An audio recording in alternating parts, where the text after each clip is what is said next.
I look at where I am now, I find that there is a lot of drug abuse in the community, crime, child-headed households. We have the highest youth unemployment in the world.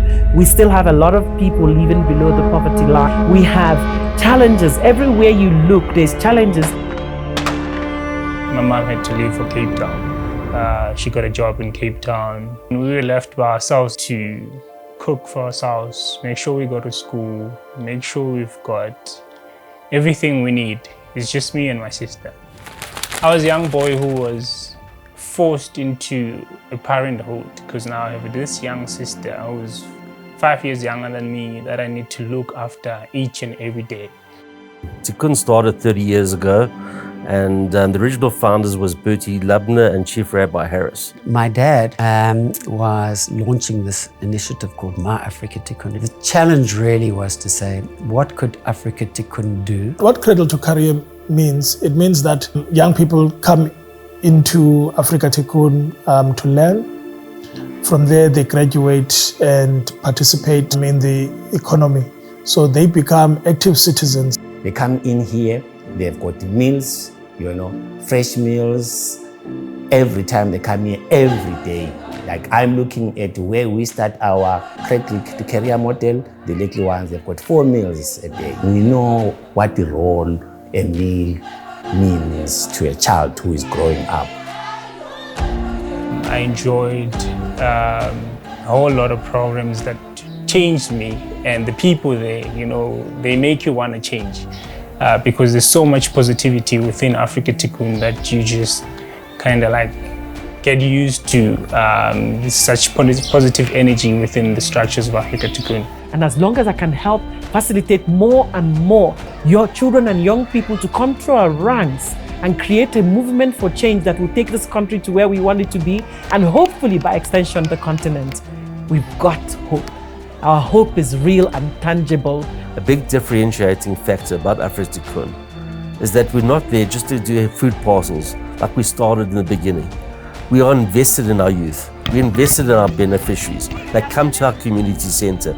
We instill in them what's right, what's wrong. Something beautiful is happening in our midst.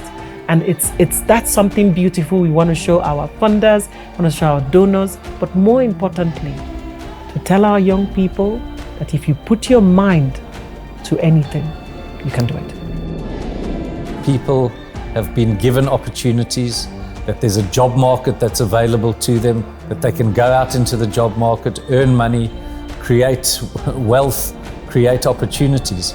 There's a young man and had the responsibility caring for his siblings. He had 3 or 4 siblings. Looked after them during prelims. He went on to get 7 distinctions. He got a bursary through Afrika Tikkun. He was one of the kids that was coming to our centers. Got a bursary thereafter to go to university. He's studying actuarial science. He's working while studying for an accounting firm. And on weekends, he, on his own initiative, works in Diepsloot, helping with maths and science in our weekend schools program. He just chooses to give back.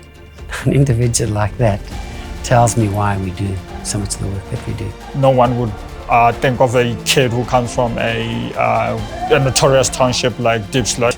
I do not care what kind of situation I'm from, but it went to the idea of self-belief.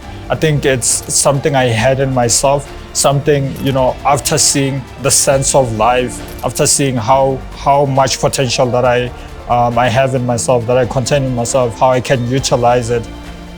You just need people who believe in you and who can support you.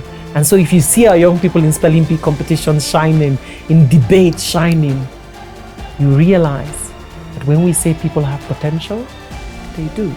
It just takes a group of people to help them shine. We've got to come together and realize that we've all got a contribution to make. We find purpose in our daily lives, and it bonds us in a way together as human beings that kind of makes life really worthwhile.